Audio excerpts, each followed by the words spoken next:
السلام علیکم ورحمۃ اللہ وبرکاتہ۔ الحمد للہ رب العالمین، والصلاة والسلام علی خاتم النبیین والمرسلین، رب اشرح لی صدری ویسر لی امری واحلل عقدۃ من لسانی یفقہوا قولی۔ وقال عز وجل فی القرآن المجید اعوذ باللہ من الشیطان الرجیم بسم اللہ الرحمن الرحیم۔ هذه نار التي كنتم بها تكذبون۔ اما بعد، تمام تعریفیں اس اللہ عز و جل کے لیے لائق و زیبا ہے جو تمام جہانوں کا بنانے والا اور اسے پالنے والا ہے، اور درود و سلام اس کے آخری نبی محمد صلی اللہ علیہ وسلم پر۔ اس سے پہلے کہ جو آج کا اس پروگرام کا عنوان تھا آپ کے سامنے میں چند باتیں اس تعلق سے رکھوں، ایک وضاحت یہاں کرنا میں ضروری سمجھتا ہوں، چونکہ میں ایک ذاتی کام کے سلسلے میں آپ کے شہر حیدرآباد آیا تھا۔ نتیجتاً کوئی ایسا فکس پروگرام یا شیڈیول نہیں تھا کہ کہاں کوئی پروگرام لیا جائے گا، لیکن جب یہاں آیا تو بہت سارے لوگوں سے ملاقات ہوئی، اور میں سمجھتا ہوں ایک دن ون ڈے بیفور پروگرامز ایسے بہت ساری مساجد کی الحمدللہ طے ہوتے گئے، اور مسجد عباد الرحمن کے لیے 2 دن مختص خاص کیے گئے تھے، لیکن لوگوں نے شدید دعائیں کی۔ نتیجہ یہ ہوا کہ آج میری فلائٹ چھوٹ گئی، اور پھر میں اور کل کسی نے کہا بھی تھا، ہمارے دوست جو میرے ساتھ آئے تھے، کہ کچھ تو ہونا بولے کل ایسا کہ فیض بھائی پھر آنا، لیکن وہ جو ساتھی نے جس نے یہ دعا دی تھی اور جس کو دی تھی وہ بیمار ہو گئے، میرے ساتھی ابھی گھر میرے ساتھ نہیں آئے، ورنہ میں نے کہا کون تھے، مل لیں گے، کوئی دوسری دعا کرتے یا ان سے کروا لیں گے اگلی دعا کی کیا ہونا چاہیے۔ تو بہرحال چونکہ اب فلائٹ کا ہمارے لیٹ جانے کی وجہ سے ہوا ہو، چھوٹ گئی، تو اب کچھ نہ کچھ تو فائدہ اٹھانا چاہیے، اور ایک دم لاسٹ آور انٹیمیشن دے 2 بجے چونکہ یہ مسئلہ ہوا، تو عباد الرحمن ایسا لگا کہ ایک سافٹ ٹارگٹ ہے، آسانی سے لوگ مل جائیں گے، تو ہم نے کہا کہ ٹھیک ہے یہاں بول دی، چونکہ کہیں اور بولیں گے تو شاید لوگ جمع نہ ہو پائے۔ تو یہ وضاحت میں نے اس لیے ضروری سمجھی کہ بہت سارے مساجد کے ذمہ دار جنہوں نے مجھ سے کہا تھا کہ آپ آئیے، تو یہ کوئی پلان یا شیڈیول یا پہلے سے طے شدہ منصوبے کے تحت نہیں ہوا، اچانک یہ چیز ہوگی، تو لہٰذا ان لوگوں سے میں معذرت چاہوں گا کہ کچھ لوگ چاہ رہے تھے کہ آپ کل رہے تو ضرور آئیے، لیکن ہم تو جا رہے تھے۔ بہرحال تقدیر، اللہ نے جو بہتر سمجھا وہ ہوا۔ آج انشاءاللہ عزیز جو عنوان آپ تمام کے سامنے اعلان کیا گیا تھا، جو میں آپ کے سامنے رکھنے کی کوشش کروں گا، عنوان اپنے آپ میں بڑی اہمیت کا حامل ہے، اور وہ ہے جہنم میں لے جانے والے اعمال۔ اس اعتبار سے کہ آج میں چند وہ اعمال رکھنے کی کوشش کروں گا کہ وہ اعمال جن کے کرنے سے انسان جہنم کا مستحق ہو جاتا ہے یا جہنم میں چلا جاتا ہے، اور یقیناً جہنم وہ جگہ نہیں جہاں ابن آدم انسان رہ سکتا ہے، یاد رکھیے، چونکہ ایک عام بات ہے کہ جو چیز جہاں بنتی ہے وہ وہاں سب سے بہتر ہوتی ہے۔ اللہ رب العزت نے آدم علیہ السلام کو جنت میں بنایا، اور انسان اس دنیا میں بھی نہیں رہ سکتا، یاد رکھیے، سکون سے، اور جہنم میں بھی نہیں، اس کا ٹھکانہ وہی جہاں وہ بنا تھا، اور وہ ہے جنت۔ لیکن وہ جنت اتنے آسانی سے نہیں ملتی، بڑی مشقتیں ہیں، کوششیں ہیں، قربانیاں ہیں، اعمال ہے اس کے پیچھے لگے ہوئے ہیں، اور ان تمام کے بعد اللہ رب العزت کی رضا، اس کا رحم اور فضل ہے، یاد رکھیے۔ تو جب ہم اعمال کرتے ہیں، پھر ہمارا رب اس پہ ہم پہ فضل اور ہم پر رحم کرتا ہے، تو اس کے نتیجے میں ایک بندہ جنت کا مستحق ہو جاتا ہے، اور جہنم سے وہ بچ جاتا ہے۔ جہنم وہ سب سے بدترین جگہ ہے، یاد رکھیے، جو اللہ رب العزت نے بنائی ہے ان لوگوں کے لیے جو سرکشی، برائی، کفر اور اللہ رب العزت کا انکار کر کے دنیا میں من مانی زندگی جی کر آئیں گے۔ وہ لوگ اللہ رب العزت اس ٹھکانے پر، اس جگہ انہیں ڈال دیں گا جس کو جہنم کہتے ہیں، جو صرف آگ ہی آگ ہے، یاد رکھیے۔ اور وہ لوگ جو نیک کام کریں گے، نیکوکار ہوں گے، رب العزت کی اطاعت اور فرمانبرداری، اس کے انبیاء کی بات سنی ہوں گی، اور جن کے طریقے پہ اللہ نے چلنے کا حکم دیا ان طریقوں پر چل کر وہ آئے ہوں گے، تو اس کے بعد ان کا رب ان پر فضل اور رحم کرے گا، جس کے نتیجے میں انشاءاللہ عزیز وہ لوگ اس جگہ جائیں گے جو نعمتوں بھری جگہ ہے، جو باغ ہے، جو جنت ہے، یاد رکھیے، کبھی نہ ختم ہونے والی نعمت ہے۔ لیکن آج کی اس جدید دنیا میں، ماڈرن ورلڈ میں، جس دنیا میں ہم رہتے ہیں، اور جس طرح کے ہم اعمال کر رہے ہیں، یقیناً وہ جنت اور جہنم کا واضح اور کلیئر تصور ہمارے ذہنوں سے نکل گیا، جس کے نتیجے میں ہم لوگ اپنی زندگیاں من مانے طریقے سے جی رہے ہیں۔ صحابہ رضی اللہ عنہم کی زندگیاں آپ دیکھیں، کبھی کبھار ان کی زندگی اور ان کے واقعات، ان کے حالات، ان کے صدقات، ان کے خیرات، ان کا اپنا جان، اپنی مال، اپنے شہر، اپنے وطن کو چھوڑنا تعجب لگتا ہے، اور دوسرے الفاظ میں کہوں تو دیوانگی کی حد تک نظر آتا ہے کہ ایک شخص ساری زندگی جس شہر میں گزارتا ہے اور اسے صرف دین اور ایمان کی وجہ سے جب کہا جاتا ہے وہ اپنا شہر کو خیر آباد کر کے نکل جاتا ہے. زمین جائیداد آبا و اجداد کیا کچھ نہیں انسان کو محبت دی ایک جگہ جہاں وہ رہتا ہے. جو لوگ کسی دوسرے علاقے سے دنیا کے آج یہاں ہیں, دوسری تیسری نسلیں بھی یہاں ہیں, تو اس علاقے کو اپنے یاد کرتے ہو ہم وہاں سے آئے ہوئے, تو انسان کو محبت ہوتی تو شہر چھوڑ دیا. کسی کو جو ہے ضرورت پڑنے پر جب کہا گیا کہ اپنا مال لگا دو تو سارا مال خرچ کر دیا. کسی سے کہا گیا کہ یہاں تمہاری جان کی ضرورت ہے تو جان بھی دے دی اس نے.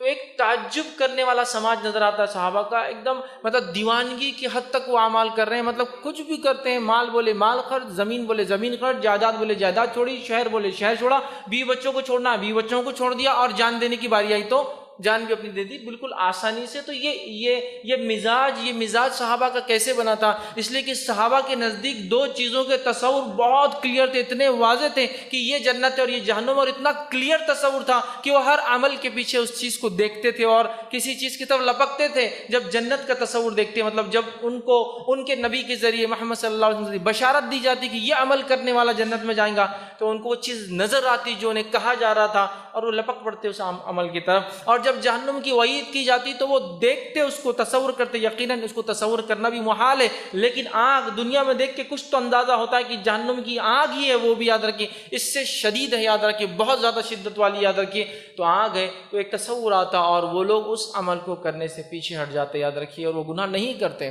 تو یاد رکھیے ایک میری بات کو کہ کسی عمل کو چھوٹا ہے سمجھ کے کبھی چھوڑنے کی کوشش مت کیجیے کہ چھوٹا تو ہے کیا ضرورت ہے, اور کسی گناہ اور معصیت کے کام کو کبھی یہ سوچ کے مت کیجیے کہ بڑا چھوٹا ہے, کرنے میں کیا حرج ہے. اس لیے کہ یہ دونوں بڑے خطرناک چیزیں. اس لیے کہ سلف صالحین یاد رکھیے چھوٹی سی چھوٹی نیکی ایسی نہیں تھی جس کو کرنے کی کوشش کرتے, اور کوئی چھوٹا سا چھوٹا گناہ ایسا نہیں تھا جس سے وہ بچنے کی یا نفس کو بچانے کی اپنی کوشش نہیں کرتے اور اس سے دوری نہیں اختیار کرتے. مطلب وہ ہمیشہ اپنی نفس کو گناہوں سے, معصیت سے, برے کاموں سے دور رکھتے اور نیکی کی طرف اپنے آپ کو بڑھاتے. تو جنت اور جہنم کا تصور جب پھیکا پڑتا گیا, کمزور پڑتا گیا, نتیجہ یہ ہوا کہ ہم نے اس کو مذاق میں لینا شروع کر دیا.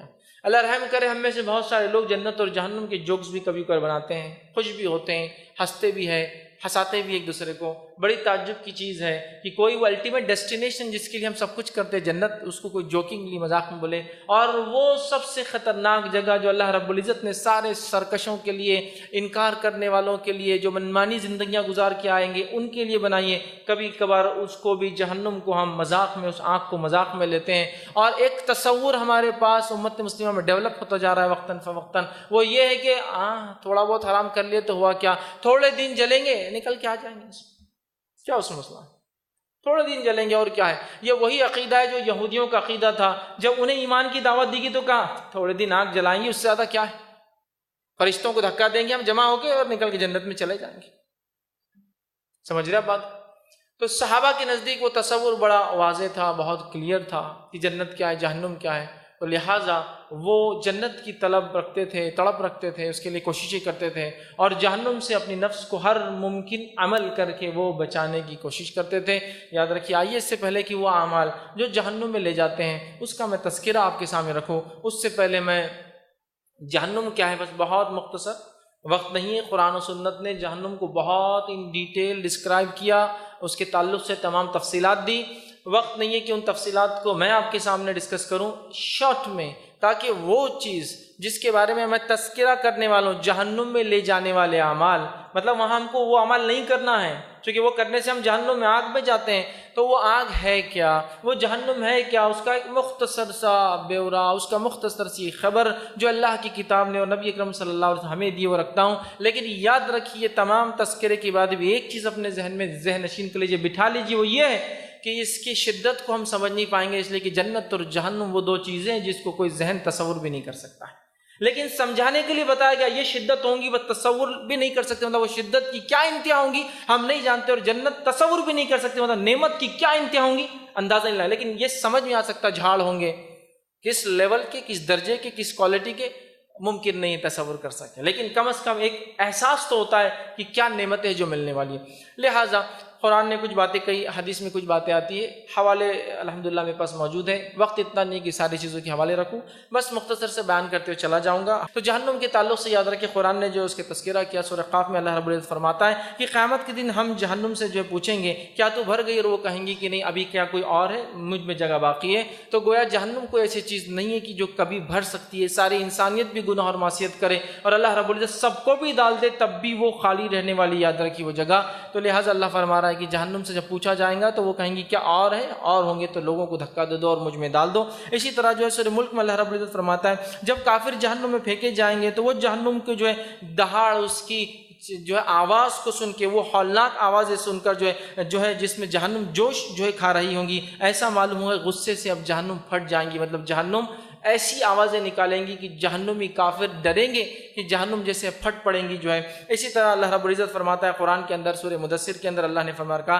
جہنم پر جو 19 فرشتے تعینات ہیں جو لوگوں کو جہنم کے اندر دھکا دیں گے۔ اسی طرح اللہ رب العزت قرآن نے فرماتا ہے سورہ یونس کے اندر جہنم کو جو ہے دیکھتے ہی کافروں کے چہرے جو انکار کرتے دنیا میں کالے اور سیاہ پڑ جائیں گے، جس طرح سے لوگ کوئی بھیانک ایکسیڈنٹ، کو برا واقعہ، کو بری چیز یا وہ شخص یا وہ ذات جس کو ایکسپیکٹ نہیں کر رہے تھے یہاں ہو، دیکھ کر انسان ڈر جاتا ہے تو چہرے کا رنگ پھٹ جاتا ہے، کسی کا خون مطلب سفید یا پیلا پڑ جاتا ہے، لیکن جہنم کی شدت، اس کی ہولناکیاں، اس کی آگ، اس کی تپش اور اس میں لوگوں کی تکلیفیں دیکھ کر جو لوگ کافر ہوں گے ان کے چہرے سیاہ اور کالے پڑ جائیں گے۔ اسی طرح جہنم کے تعلق سے اللہ رب العزت فرماتا سورہ فرقان کے اندر جہنمی عذاب سے تنگ آ کر موت طلب کریں گے لیکن انہیں کبھی موت نہیں دی جائیں گی، اس لیے کہ جنت اور جہنم میں یاد رکھے انسان کو موت نہیں، یاد رکھیے انسان یا تو جنت میں ہمیشہ رہیں گا یا پھر جہنم میں ہمیشہ رہیں گا۔ ہاں کچھ لوگ ایسے ہوں گے جو جہنم میں جا کر بھی انشاءاللہ عزیز اللہ کے فضل جنت میں جائیں گے، لیکن جہاں بھی الٹیمیٹ ڈیسٹینیشن ہوگا وہ ہمیشہ کے لیے ہوگا، یاد رکھیے ہمیشہ ہمیشہ کی وہاں زندگیاں ہوں گی، یاد رکھیے۔ اسی طرح سورہ مومنون میں اللہ فرماتا ہے جہنم کی آگ جہنمیوں کے چہروں کو جو ہے گوشت کو جو ہے جلا ڈالیں گی اور ان کے جبڑے جو ہے باہر نکل کر اور شدت سے آ جائیں گے۔ اسی طرح اللہ رب العزت سورہ اعلیٰ کے اندر فرماتا ہے کہ جہنم کی آگ نہ زندہ چھوڑتی ہے نہ مرنے دیتی ہے، ایک ادمری سی زندگی انسان وہاں جو گزارے گا، جو اس میں جائیں گا۔ سورہ ہمزہ میں اللہ نے فرمایا جہنم کی آگ لوگوں کو جو ہے چکنا چور کر دیں گی، ہلاک اور برباد کر دیں گی۔ اسی طرح اللہ رب العزت قرآن میں فرماتا ہے سورہ دخان کے اندر جہنمیوں کو تھور کا زہریلا جو ہے کانٹے دار درخت، بدبودار درخت جو ہے کھانے کے لیے دیا جائے گا، جس کی وضاحت حدیث میں یوں آتی ہے کہ یہ درخت اتنا زہریلا، اتنا خراب ہوگا کہ اگر یہ درخت دنیا میں اگر لگا دیا جائے تو سارا سبزہ، اس کی سڑن، اس کی بو، اس کی گندی بو کی وجہ سے، اس کے زہر کی وجہ سے سارا سبزہ، گرینری ختم ہو جائیں گی اور ساری زندہ چیزیں مر جائیں گی، اس کے اندر کے اس کے صرف اثر سے جھاڑ کے۔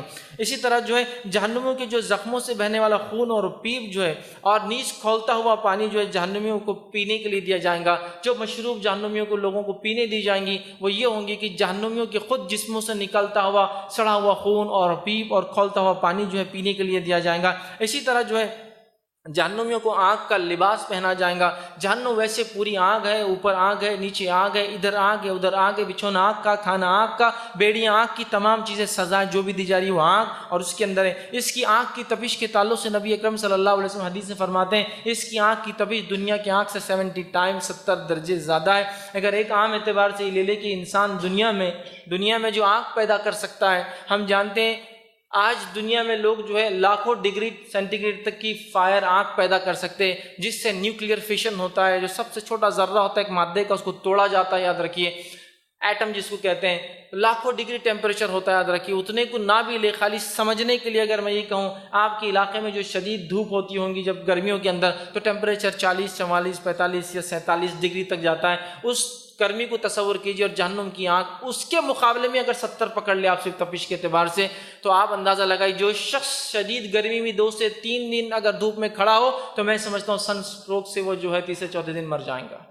تو خالی اس کو تصور کر لے تو باقی معاملہ میں سمجھتا ہوں تفصیل میں جانے کی ضرورت نہیں ہے۔ اسی طرح جہنمیوں کے ہاتھ اور پاؤں زنجیر باندھ دی جائیں گے، اس لیے کہ وہ بھاگ نہ سکے، اس لیے کہ ہم جانتے ہیں جب انسان جلتا ہے تو بھاگتا ہے، بھاگنے سے تھوڑا ریلیف ملتا ہے، ان کو وہ سہولت نہیں جائیں گی۔ بیڑیاں بھی آنکھ کی ہے اور وہ اس کے اندر باندھے بھی ہوں گے۔ اسی طرح اللہ رب العزت فرماتا ہے جہنمیوں کے ہاتھ اور پاؤں زنجیر سے جو باندھ دیے جائیں گے اور آنکھ کے شعلے ان کے چہروں پر جو ہے مارے جائیں گے، ٹھیک ہے، یہ سورہ ابراہیم کی آیت تھی۔ اسی طرح اللہ فرماتا ہے کہ جہنمیوں کے چہروں پر جو ہے شعلے برسائے جائیں گے، جہنمیوں کے لیے آگ کا اوڑھنا ہوگا اور آگ کا بچھونا ہوگا، جہنمیوں کو سخت زہریلی گرم اور سخت ہوا جو ہے دھوئیں کی شکل میں دی جائیں گی تاکہ وہ اس کا مزہ چکے۔ مطلب جو جہنمی سانس لیں گے وہ سانس یاد رکھیے وہ دھوئیں کی ہوں گی، اسموک ہوں گی، وہ بھی زہریلا دھواں، اس لیے کہ جہنم میں کسی قسم کی نعمت اور سہولت کا تصور بھی نہیں کیا جا سکتا، تو لہٰذا جو بھی چیز ملیں گی یہ اندھیار مطلب یہ اندھیری ہوں گی، اس میں زہریلا دھواں ہوگا، رہنے لائق جگہ نہیں ہے۔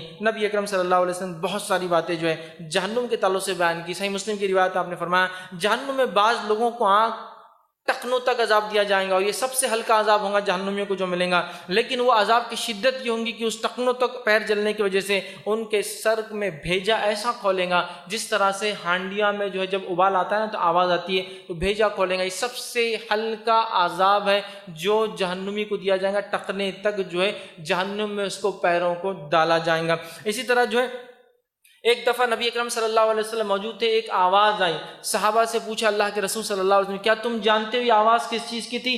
صحابہ نے کہا اللہ کے رسول صلی اللہ علیہ وسلم ہم نہیں جانتے آواز کس کی تھی۔ تو آپ صلی اللہ علیہ وسلم نے فرمایا ایک پتھر تھا جو آج سے 70 سال پہلے جہنم کی آگ میں پھینکا گیا تھا، اب وہ اس کے تل کے اندر پہنچا ہے، اس کے ڈیپتھ میں گیا ہے۔ وہ ایک پتھر اگر جہنم میں پھینک دیا جائے تو 70 سال مسافت 70 ایئرز تک گرتا جائے گا، تو جب اس کے تل میں جائے گا، اور سمپل سی بات ہے، فزکس کا کوئی اگر لا پڑھتا ہے تو وہ جانتا ہے جب کسی چیز کو پھینکا جاتا ہے تو اس کے وزن کے اعتبار سے اور جتنا نیچے گرتی ہے اس کی رفتار اتنی زیادہ تیز ہوتی جاتی ہے۔ یاد رکھیے ایک پتھر آپ نے پھینکا پہاڑ سے 10 فٹ سے پھینکا، 10 فٹ میں اتنی رفتار نہیں ہوگی، لیکن 20 فٹ سے رفتار بڑھیں گی، چونکہ وزن کے ساتھ جب گرتا چلا جائے گا رفتار اس کا چونکہ اس کا ماس ہوگا، اور اس کے بعد جو رفتار سے گرے گا اس سے سمجھے رفتار بڑھتی ہے۔ 70 سال تک وہ ایک پتھر اگر پھینکا جائے تو 78 ایئر 70ویں سال وہ جہنم کے تل میں پہنچا۔ تو آپ صلی اللہ علیہ وسلم نے فرمایا یہ اس کی جو ہے آواز تھی جو تم نے سنی۔ اور ایک روایت میں آپ نے فرمایا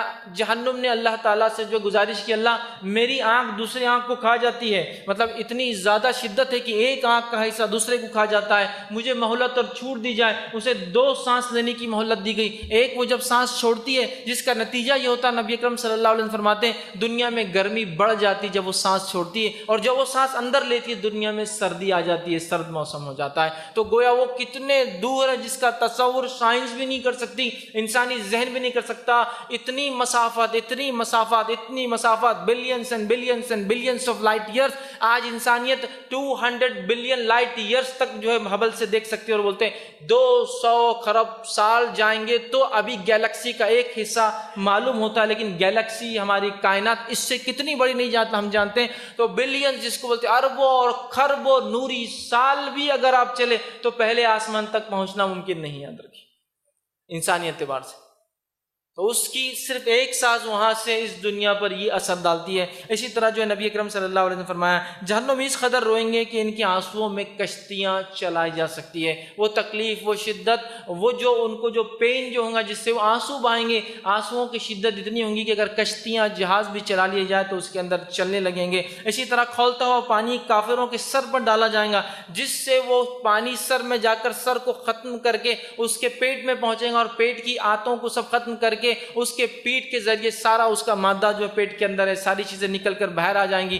پھر اللہ رب العزت حکم دیں گا وہ پھر جمع ہو جائیں گی، پھر وہ زندہ ہوں گا، اور یہی سلوک اس کے ساتھ ہوگا کہ پانی کی اتنی شدت ہوگی جو پلایا یا ڈالا جائے گا کہ انسانی جسم کے اعضاء اس سے کٹ کے جھڑ کر جو ہے نیچے گر جائیں گے۔ اسی طرح جو ہے نبی اکرم صلی اللہ علیہ وسلم نے فرمایا کہ جہنم میں بختی اونٹ کے برابر سانپ ہوں گے، اور خچر جو گھوڑے جیسی قسم ہوتی ہے خچر کے برابر بچھو ہوں گے، اور جب ایک ان میں سے سانپ اور بچھو مطلب جو کہ اونٹ کے برابر سانپ اور خچر کے برابر بچھو ڈسیں گا تو 40 سال تک وہ جہنم میں اس کے پین، اس کی شدت کو محسوس کریں گا۔ یاد رکھیے 40 سال تک یاد رکھیے اس شدت کو محسوس کریں گا۔ یاد رکھیے اتنے سخت قسم کے عذابات یاد رکھیے جہنم کے اندر ہے۔ یہ چند باتیں تھیں، چند جھلکیاں تھیں، چند نمونے تھے جو قرآن نے اور حدیث نے جہنم کے تعلق سے ہمیں بتائے، یاد رکھیے، بڑی سخت جگہ یاد رکھیے، بڑی سخت جگہ یاد رکھیے، یہ ایسی جگہ نہیں ہے جہاں کوئی بھی انسان کبھی جانا پسند کرے گا۔ جامع ترمذی کی روایت ہے، اللہ رب العزت نے جب جنت بنائی تو جبرائیل سے کہا، جبرائیل جاؤ دیکھو جنت میری کیسی میں نے بنائی ہے انسانوں کے لیے۔ جبرائیل علیہ السلام گئے، جنت کی سیر کی اور آ کر کہا، اللہ شاید ہی کوئی انسان ہے جو اس میں جانا نہ چاہیں گا۔ اس کے بعد اللہ نے جہنم بنائی اور کہا، جبرائیل جا کر دیکھو جہنم میں نے کیسی بنائی۔ جبرائیل علیہ السلام نے جہنم دیکھ کر کہا، اللہ شاید ہی کوئی بندہ اس میں جانا چاہیں گا۔ پھر اللہ نے جنت میں جانے کے لیے جو مصیبتیں ڈال دیے اور جہنم کی جو آسانیاں انسان جس کی وجہ سے چلا جائیں گا، مطلب کچھ نہ کرنے سے چلا جائیں گا، سب وہ چیزیں بتائی۔ جبرائیل علیہ السلام سے کہا، اب جا کر دیکھو۔ تو جبرائیل علیہ السلام نے آ کر گواہی دی، اللہ شاید بہت کم بندے ہیں تیرے جو جنت میں جا سکیں گے، کیونکہ جو راستہ ہے مشکل ہے، اور شاید بہت کم لوگ ہیں جو جہنم سے بچ سکیں گے۔ تو یہ کوئی معمولی چیز نہیں، اتنی وضاحتیں، اتنی چیزیں، اس چیز کے تعلق سے اس کا تصور بھی محال ہے، ہمیں دیا جا رہا ہے تاکہ دنیاوی لیول پر کچھ تو ہم سمجھ سکتے ہیں، کچھ تو ہم جان سکتے ہیں، کچھ تو احساس ہو سکتا ہے۔ لیکن اس کے بعد بھی ہم بہت آرام سے ایسے اعمال کرتے ہیں جس کے تعلق سے حدیث میں وضاحت کے ساتھ، قرآن نے وضاحت کے ساتھ کرا، یہ اعمال جہنم میں لے جائیں گے۔ اور میں آج جن اعمال کو رکھوں گا وہ جو عقائد سے ریلیٹڈ اعمال نہیں ہوں گے، اخلاقیات سے متعلق ہوں گے۔ تو عقائد کے تعلق سے ہم جاتے کافر جہنم میں جائیں گے، منافق جہنم میں جائیں گے، میں وہ نہیں رکھوں گا، وہ عقائد ہے۔ ہم معاملات کے تعلق سے، چونکہ ہم مسلمان آپس میں بات کریں، ہم معاملات کے تعلق سے باتیں دیکھیں، وہ معاملات جن کے کرنے سے انسان جہنم میں جائیں گا، اس لیے کہ وہ باتیں، وہ اعمال جو ہمارے نزدیک کبھی کبھار بڑے معمولی ہوتے، حقیر ہوتے، ہلکے ہوتے ہیں، کوئی ویلیو نہیں ہوتی ہے، وہ اعمال اللہ کے نزدیک بہت بڑے، بہت عظیم، بہت مرتبے والے، بہت پسندیدہ ہوتے ہیں، اتنے زیادہ کہ اللہ اس ایک عمل کی وجہ سے بندے کی مغفرت کر دیتا ہے، مطلب گناہ معاف کر دیتا ہے۔ اور کچھ اعمال جن کو ہم بڑا معمولی، بڑا ہلکا، کیا ہوا کرنے میں، چلتا ہے، سب کر رہے ہیں، ٹریڈیشن ہے، کلچر ہے، فیشن ہے، سسٹم ہے، عادت ہے، اس کو کر لیتے ہیں، اللہ کے نزدیک وہ اعمال انتہائی ناپسندیدہ ہے، انتہائی کراہت والے، انتہائی اس کی برائی ہے۔ اللہ رب العزت اس ایک عمل کی وجہ، جس کو بڑا ہلکا سمجھ کے ہم کرتے ہیں، اس کی وجہ سے انسان کو اٹھا کر جہنم میں ڈال دیں گا۔ چونکہ ہم نہیں ہیں جو فیصلہ کریں گے کون جنت اور جہنم میں جائیں گا، وہ اللہ کا قانون ہے، وہ فیصلہ کریں گا ان کو ڈالوں گا اور ان کو نہیں ڈالوں گا۔ یہ بات میں اس لیے کہہ رہا ہوں کہ بہت سارے اعمال کو ہم کیا ہوا بولتے، کیا ہوا، کیا ہوا کر لیے تو، کیا ہوا بول دیے تو، کیا ہوا سن لیے تو، کیا ہوا دے دیے تو، سمپل، اتنا سمپل۔ لیکن اندازہ لگائیے، حدیث کے اندر ایک واقعہ سنیے، ایک شخص تھا، پیاسا تھا، کنویں میں اترا، چونکہ پانی نکالنے کو ڈول نہیں تھا، اندر اترتا ہے، پانی پی کر اوپر آتا ہے، جب باہر آتا ہے دیکھتا ہے کتا پیاسا ہے، زبان باہر ہے، وہ سوچتا ہے اس کا وہی حال ہے جو میرا حال تھا۔ وہ پھر کنویں میں جاتا ہے، چونکہ ڈول نہیں تھا، اپنے جوتی کو اتارتا ہے، پانی جوتی میں لیتا ہے، منہ میں جوتا پکڑتا ہے، اوپر آتا ہے اور کتے کو پانی پلاتا ہے۔ اللہ رب العزت کو یہ ادا اس کی پسند نہ جاتی، چھوٹا سا عمل جانور کے ساتھ، ابھی کتے کے ساتھ جو عین حرام ہے، ہر چیز اس کے حرام، تجارت حرام، اس کی چیزیں استعمال حرام، اس کا کھانا حرام، لیکن اس کے ساتھ رحم کرتا ہے، اس پر جو ہے اس کو جو ہے اس کا اچھا پانی پلاتا ہے، اللہ رب العزت اس کی مغفرت کر دیتا ہے، معاف کر دیتا ہے۔ اور دوسرے واقعے میں صحیح بخاری کی دونوں بھی روایت، پہلی بھی اور دوسری بھی، ایک عورت ہوتی ہے، بلی کو پکڑ لیتی ہے، گھر میں باندھ دیتی ہے، نہ باہر جانے دیتی ہے، نہ کچھ خود کھلاتی ہے، نتیجتاً وہ بلی مر جاتی ہے۔ عمل کے اعتبار سے چھوٹا ایک جانور مر گیا، کیا ہوتا ہے، کس کو احساس، اس کا گاڑی کے نیچے آ کے مر گیا۔ ہمارے محلے میں بچے پکڑ کے اس کو جو ہے گلے میں رسی ڈال کے مار دیتے ہیں، عام بات ہے، کنویں میں پھینک دیا، ندی میں پھینک دیا، نالی میں پھینک دیا، گرا ہوا ہے تو کون اٹھائیں گا اپنے کپڑے اور ہاتھ گندے کریں گا۔ اس بلی کو اس نے باندھا، اس کو نہ کھلایا اور پلایا، نہ اس کو خود کچھ دیا، نہ وہ کھائے، اور وہ بلی مر گئی۔ اتنا اللہ کو جو ہے وہ عمل برا لگا کہ اللہ رب العزت نے اتنا ناپسند کیا اس عمل کو کہ اللہ رب العزت نے اس بلی کے مارنے کی وجہ سے اس عورت کو جہنم میں ڈال دیا۔ ہمارے نزدیک تو کتے کو بھی کیا پانی پلایا جاتا ہے، یا تو انسان پیاسے ہے، ہمارے نزدیک تو بلی کو مارنا کون سا مسئلہ ہے، ہم تو انسانوں کو مارنے پہ تلے، سبحان اللہ۔ تو اعمال کی شدت کو سمجھیے، جس کو ہم ہلکا پھلکا سمجھتے ہیں وہ شریعت کے مطابق ہلکا پھلکا ہے کہ یہ اصل چیز ہے۔ ہم ڈیفائن نہیں کریں گے، چونکہ جنت جہنم ہماری نہیں، ہم اس کے مالک نہیں ہیں، ہم اس کے حقدار نہیں، یاد رکھیے، پریویلیج ہوں گا، یہ ایک ہمارے لیے نعمت اور سہولت ہوں گی جو ہمارا رب ہم کو دے دیں گا، لیکن اس میں ہم حقدار نہیں ہو سکتے، یاد رکھیے۔ تو لہذا قانون وہ بنائے گا جو اس کا مالک ہے، اور اس قانون کے مطابق اگر ہم اسے ہلکا سمجھا، چھوٹا سا عمل نہیں کرے تو کیا ہوا۔ چونکہ یہ بات میں اس لیے واضح کر رہا ہوں کہ کتاب و سنت کے ماننے والوں کو ایک غلط فہمی ہوتی ہے، قرآن حدیث پہ عقیدہ صحیح ہے، اعمال کی کیا ضرورت ہے، ساری زندگی وہی معاملہ چل، نہیں عقیدہ صحیح ہے نا، نہیں صحیح ہے، عقیدہ صحیح ہونا ضروری ہے، لیکن خالی عقیدہ صحیح اور اعمال نہیں اپنے اختیار کی، اس کا مطلب عقیدے میں ابھی گڑبڑ ہے، پرابلم ایشو ہے۔ کیونکہ صحابہ نے کیا یہ کہا، کیا بلال رضی اللہ عنہ نے یہ کہا کہ میں غلام ہوں اللہ کے رسول صلی اللہ علیہ وسلم، ایمان کا اگر اظہار کروں گا تو لوگ بہت تکلیف دیں گے، لہٰذا ایمان کافی ہے نا، بس ختم؟ بلال رضی اللہ عنہ پکڑے اس لیے گئے کہ آپ نماز پڑھ رہے تھے اور معلوم ہو گیا ان کے آقا کو کہ یہ نماز پڑھ رہے ہیں، مطلب محمد صلی اللہ علیہ وسلم کے طریقے پہ بہت تکلیفیں اٹھانی پڑی۔ صحابہ نے یہ نہیں سمجھا نا کہ عقیدہ صحیح ہونا کافی ہے، جنت میں جانے کے لیے اعمال کی ضرورت نہیں ہے، بلکہ سلف صالحین کا، اور یاد رکھیے یہ سلف صالحین کا عقیدہ تھا اور یہ ان کا منہج اور طریقہ تھا کہ وہ عمل کو ایمان کا حصہ مانتے تھے۔ اور اس کی دلیل یہ ہے، یاد رکھیے نبی اکرم صلی اللہ علیہ وسلم فرماتے ہیں ایمان کی 77 شاخیں، سب سے افضل اور اونچی شاخ ہے لا الہ الا اللہ، اور سب سے ادنا شاخ ہے راستے سے تکلیف دہ چیز کو ہٹانا۔ تو یہاں تو ایمان میں شامل ہے عمل، راستے سے تکلیف دہ چیز کو ہٹانا شامل ہے، تو حدیث کے اندر ہی شامل ہے کہ اس کا ایک حصہ ہے، برانچ ہے، شعبہ ہے، سیکشن ہے، ڈپارٹمنٹ ہے اس کا ایک۔ سمجھ رہے بات کو؟ تو لہٰذا اعمال جن کو ہم عام سمجھتے ہیں اور معمولی سمجھ کے کرتے ہیں، اور اعمال جن کو ہم خاص سمجھتے ہیں، یہ ضروری نہیں کہ وہ عام اور خاص ہو، شریعت اس کو خاص اور عام کہتی ہے کیا، لہٰذا وہ اعمال جو شریعت کہتی ہے غلط ہے اس سے ہر ممکن کوشش کریں ہم بچیں، اور وہ اعمال جو شریعت کہتی ہے کرو اس کو ہر ممکن کوشش کریں ہم کریں۔ اب آئیے وہ کیا کام ہے جو کام کرنے سے انسان اس چیز کا مستحق ہو جاتا ہے، اس چیز میں چلا جاتا ہے جہاں اس نے جانا نہیں چاہیے، وہ اس کا ٹھکانہ نہیں ہو سکتا، اس لیے کہ وہ بہت بری اور سخت جگہ یاد رکھیے۔ آئیے پہلا عمل جس کے کرنے سے انسان جہنم میں جائیں گا، یقیناً یہ کوئی ترتیب وار چیز نہیں ہے، یہ ایسی بھی چیز نہیں ہے کہ یہ عمل کی وجہ سے پہلا آدمی جائیں گا، ایسا نہیں، بس میں نے اپنے اعتبار سے بس رکھ دیا ایک کے بعد ایک بات رکھنے کے لیے۔ تو پہلی چیز جو میں آپ کے سامنے رکھوں گا وہ یہ جس کی وجہ سے لوگ جہنم میں جائیں گے، وہ یہ کہ نیکی کر کے احسان جتلانا۔ نیکی کر کے احسان جتلانا یاد رکھیے کہ ایسا عمل ہے، سنن نسائی کی روایت ہے، نبی اکرم صلی اللہ علیہ وسلم فرماتے ہیں اور کہتے ہیں، عبداللہ ابن عمر رضی اللہ عنہما اس کے راویوں فرماتے ہیں کہ اللہ کے رسول صلی اللہ علیہ وسلم کہا فرمایا، احسان جتلانے والا والدین کا نافرمان اور ہمیشہ شراب پینے والا جنت میں داخل نہیں ہوگا۔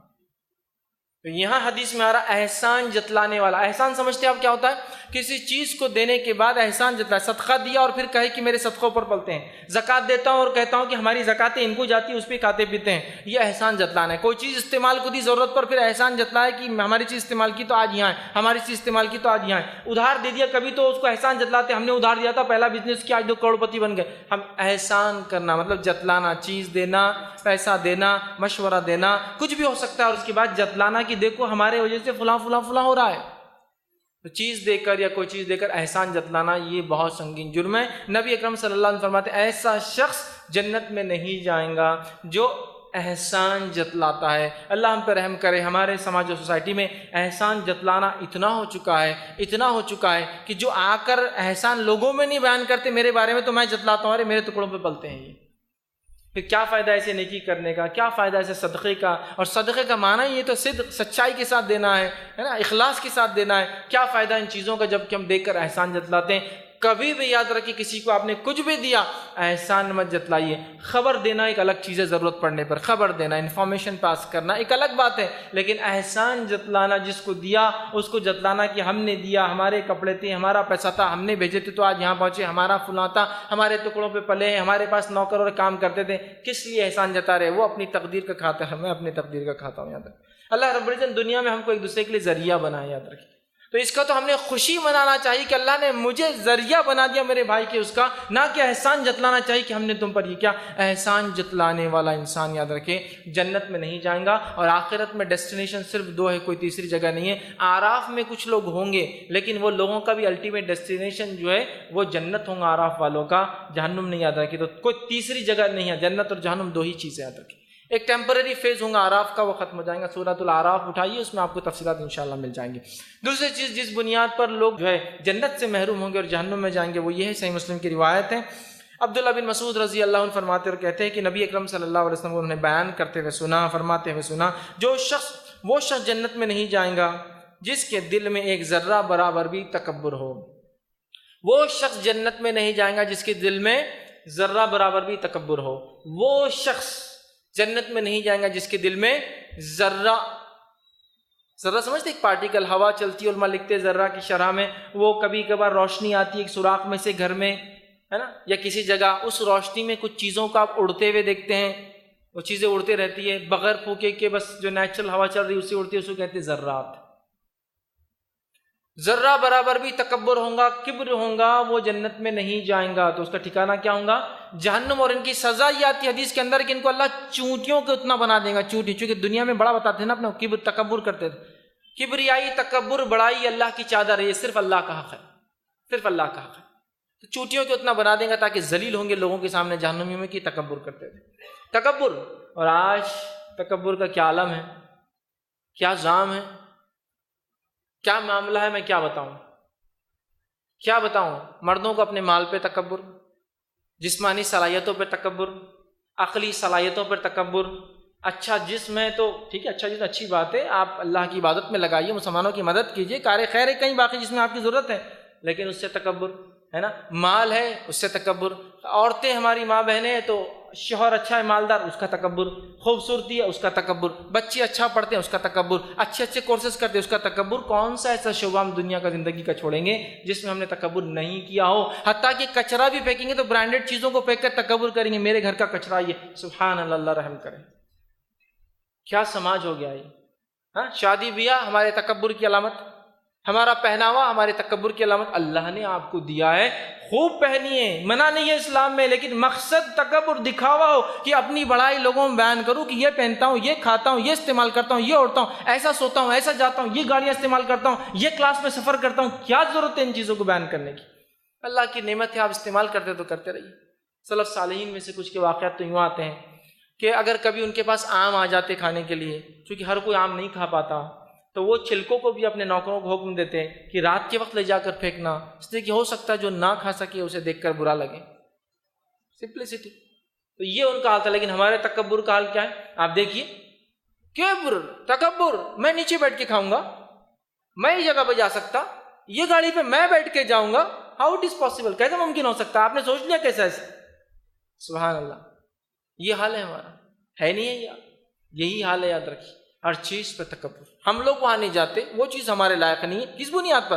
ہاں یہ بول سکتے ہیں کہ وہاں گناہ اور معصیت ہوتے ہیں اور ایک مومن کے لیے لائق نہیں ہے، تو ٹھیک ہے، لیکن ہم نے جو کبر اختیار کیا نا، تکبر ہر چیز کا، جان پہچان کا، طاقت کا، اولاد کا، صلاحیتوں کا، تمام چیزوں پہ کبر و تکبر کرتے ہیں، اور اس کو فقری علامت سمجھتے ہیں۔ اللہ نے میرے بچوں کو صلاحیت دی، وہ اچھا پڑھتے ہیں، اچھے رینک لاتے ہیں، یہ بھی تکبر کا باعث ہے۔ مجلسوں میں جاؤں گا تو سب سے السلام علیکم، فرسٹ کلاس آ گیا، یو ایس جا رہا ہے، کیوں؟ یہ چیز کا اگر انفارمیشن پاس کرنا ہے تو یہ تو ایک الگ بات ہے، لیکن مقصد انفارمیشن نہیں ہے، مطلب میں ایک ایلیٹ کلاس سے بلانگ کرتا ہوں، میرا بچہ یہاں جا رہا ہے، یہ حالت ہے۔ مالی اعتبار سے کبر، صلاحیتوں کے اعتبار سے کبر، بچوں کی تعلیم تربیت عقلی صلاحیتوں کے اعتبار سے کبر، کیا کیا طریقے اپنائیں۔ صحابہ کو آپ دیکھیے، تابعین کو آپ دیکھیے، خود نبی اکرم صلی اللہ علیہ وسلم کو دیکھیے، اگر کسی کو حق ہوتا دنیا میں اکڑنے اور کبر کا تو آپ صلی اللہ علیہ وسلم، اس لیے کہ اب اللہ کے نبی تھے، آپ کو چوائس تھی بہت ساری چیزوں کی، وہی آپ پر آتی تھی، ہم کو تو پتہ نہیں، چھوٹے موٹے کسی سے ملاقات ہے تو میری اس سے پہچان ہے بول کے ہم زام بھرتے، وہ رب سے سیدھا کلام کر سکتے تھے، رب نے اپنے دربار میں بلایا تھا، اس کے بعد بھی تکبر کی کوئی علامت نظر ہی نہیں آتی تھی۔ مسئلہ ہمارے ساتھ ہے، ہماری سوچ کا اور گھٹیا سوچ کا مسئلہ ہے نہیں ہے؟ دینداری کہاں معیار ہے؟ کبر، اور یہ ایسا گھر کر چکا ہے، ایسا گھر کر چکا ہے جس کے نمونے ہیں بہرحال ہمارا ہر عمل، الا ماشاء اللہ، میں آپ پہ الزام نہیں لگا رہا ہوں، یقیناً نہ یہ کہہ رہا ہوں آپ لوگ کرتے ہیں، لیکن الا ماشاء اللہ کی جس کو بچا لیا بس، باقی ہم سب کو تو ایسا حال ہے، یہاں نہیں بیٹھ سکتا ہوں، یہ نہیں کھا سکتا ہوں، وہ نہیں کر سکتا ہوں، اور وہ حالت ہوگی کہ جو تکبر نہیں کرتا سماج اس کو بھی چھوٹا سمجھتا ہے، بہت عام دکھ رہا ہے، روز آتا جاتا۔ ذہنیت مادہ پرست ذہنیت جب ہو جاتی ہے تو یہی حال ہوتا ہے، مادہ پرست ذہنیت، مٹیریلسٹک مائنڈ سیٹ ہو چکا ہے، مادہ پرست، کبر، تکبر۔ آپ نے فرمایا ذرہ برابر بھی تکبر کسی میں ہو وہ جنت میں نہیں جانا۔ تکبر یہ نہیں کہ ہم اچھے کپڑے پہنے، تکبر یہ نہیں ہے کہ تکبر اب دکھاوے کے لیے، بڑا پن یہ یاد رکھیں، حق بات ہے ہم اس کو نہ مانیں تو تکبر یاد رکھیں، جس کے دل میں ذرہ بر جنت میں نہیں جائیں گا۔ اسی طرح آپ صلی اللہ علیہ وسلم فرمایا والدین کے تعلق سے، آپ نے فرمایا اور حدیث کے الفاظ اس طرح سے، 3 آدمیوں کے تعلق سے اللہ تعالیٰ ان پر جنت حرام کر دی ہے۔ پہلا فرمایا ہمیشہ شراب پینے والا، دوسرا والدین کا نافرمان، اور تیسرا فرمایا دیوس۔ 3 لوگ، پہلا شخص ہمیشہ شراب پینے والا، دوسرا شخص والدین کا نافرمان، ہمیشہ شراب پینا۔ آج شراب کا کیا معاملہ ہو چکا ہے، اللہ رحم کرے۔ مسلم کلچرز میں بھی اسلامی کلچر ایک الگ چیز ہے. اب یہاں بہت سارا ڈفرینسیشن کرنا پڑتا ہے آج کل. اسلامی سماج ایک الگ سماج ہوتا ہے اور مسلم سماج ایک الگ سماج ہوتا ہے. مسلم سماج ہونے کے باوجود بھی یہاں پر شراب دیکھ کس دھڑلے سے بک رہی ہے, کس دھڑلے سے پی جا رہی ہے.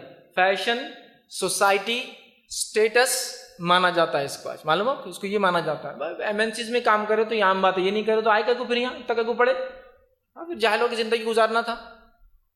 سمجھ رہا بات؟ اسٹیٹس سمجھا جا رہا ہے. شراب, ہمیشہ شراب پینے والا آپ سے فرمایا جہنم میں جائیں گا. والدین کا نافرمان, والدین کا نافرمان. یہ الگ بات ہے کہ والدین کو غیر شرعی چیز کا حکم دے تو آپ نہ مانیں, خاموشی اختیار کر لیں, لیکن ان کو برا بلا نہ کہیں. لیکن اگر وہ اطاعت کے کسی چیز میں حکم دیتے جو صحیح ہے, جائز ہے, شرعاً اس کا جواز ہے, تو پھر کرنا چاہیے, کرنا چاہیے. یاد رکھیے چونکہ وہ والدین ہیں. اگر ان کی مسلسل ہم نافرمانی کرتے چلا, جیسا کہ ہم نے اپنا شعار علامت بنا لی ہے نافرمانی کرنا, تو یاد رکھیے ایسا شخص جنت سے محروم کر دیا جائے گا. اور تیسرا دیوس. دیوس سمجھتے ہیں آپ کون ہوتا ہے؟ دیوس وہ شخص ہوتا ہے جو اپنے اہل و عیال میں برائی کو دیکھے, بے حیائی کو دیکھے اور پھر بھی خاموش بیٹھا رہے. دیوس سو کہتے دیوس. اور آج کچھ لوگوں کو چھوڑ کر اللہ ماشاءاللہ ہم سب دیوس بن چکے ہیں. یہ ہماری ہی والدہ ہے جو بغیر بے پردہ باہر جاتی ہے, ہماری آنکھوں کو نہیں دکھتا. یہ ہماری بہن ہے جو بے پردگی اور بہائی اور ہمارے گھر میں برائی ہو رہی ہم دیکھ رہے ہیں, کچھ جس کو بولتے ہیں ایک جو بھی نہیں رنگتی. یہ ہماری بیوی ہے نا جو باہر جا رہی بے پردہ, لیکن ہم کو نہیں ہوتا, اور دنیا بھر کی اصلاح اور تقوی کی باتیں چل رہی ہے, اور دیوس بن کے بیٹھے ہیں. اپنے گھر میں بیاہی برائی کو دیکھتے ہیں اور اس سے منہ نہیں کھولتے ہیں. تو دیوس انسان جس کو اللہ ذمہ دار بنائے, گھر کا ذمہ دار ہو اور برائی کو دیکھے, بہائی کو دیکھے اور اپنا منہ بند کر کے بیٹھے, یہ شخص بھی جنت میں نہیں جائیں گا. اسی طرح نبی اکرم صلی اللہ علیہ وسلم فرماتے ہیں, جامع ترمذی کی روایت ہے, زبان کا غلط استعمال کرنے والا انسان بھی جو جنت میں نہیں جائیں گا. آپ صلی اللہ علیہ وسلم فرماتے, حدیث کے الفاظ ہیں, جو لوگ کثرت سے جہنم میں جو لوگ جائیں گے اس کا جو وجہ, اس کا سبب بنے گا, وہ دو چیزیں ہوں گی. وہ ایک منہ ہے اور دوسرا شرمگاہ ہے, جس کا غلط استعمال کرنے کی وجہ سے سب سے زیادہ لوگ جہنم میں جائیں گے. دو چیزوں کی وجہ سے, ایک جو منہ میں ہے اور ایک جو شرمگاہ ٹانگوں کے بیچ میں ہے. منہ کے اندر کیا ہوتا ہے؟ زبان, اور ٹانگوں کے بیچ میں انسان کی شرمگاہ ہوتی ہے. یہ دو چیزیں ہیں جو انسان کو سب سے زیادہ جہنم میں لے جائیں گی. زبان کے استعمال پہ تو کوئی روک ہی نہیں ہمارے پاس. حالت یہ کہ نہ بچوں کو تربیت دی جاتی نہ ہم خود اس پر وہ کرتے ہیں. والدین کو اٹھا کر بول دیا, پڑوسی کو اٹھا کر بول دیا, کچھ ہوتے گالی دے دی کسی کو, یوں ہی بس غلط بیانی کر دی, جھوٹ بول دیا, بکواس بک دی, غیبت کر دیا, بہتان لگا دیا, چغلیاں اس کی کری جا رہی ہے, کتنے سارے گناہ, گالی گلوچ, گندے الفاظ کیے جا رہے ہیں. جبکہ نبی اکرم صلی اللہ علیہ وسلم کی حدیث سنیے. آپ صلی اللہ علیہ وسلم فرمائے کہ روایت کے الفاظ ہیں کہ بندہ ایک ایسا کلمہ, ایک ایسا جملہ بغیر سوچے سمجھے بول دیتا ہے, یہ بخاری کی روایت ہے, بغیر سوچے سمجھے بول دیتا ہے, اللہ کو اتنا پسند نہ جاتا ہے کہ اللہ اس کے بدلے اس کی مغفرت کر دیتا ہے. زبان کا استعمال بغیر سوچے سمجھے, لیکن صحیح بات کر دیا.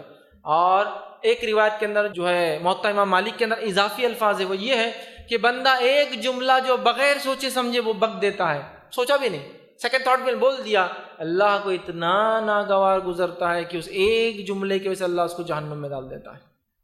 سنگل سٹیٹمنٹ کافی ہے. اسی لیے بولنے سے پہلے سوچنا چاہیے, بولنے کے بعد نہیں سوچنا چاہیے.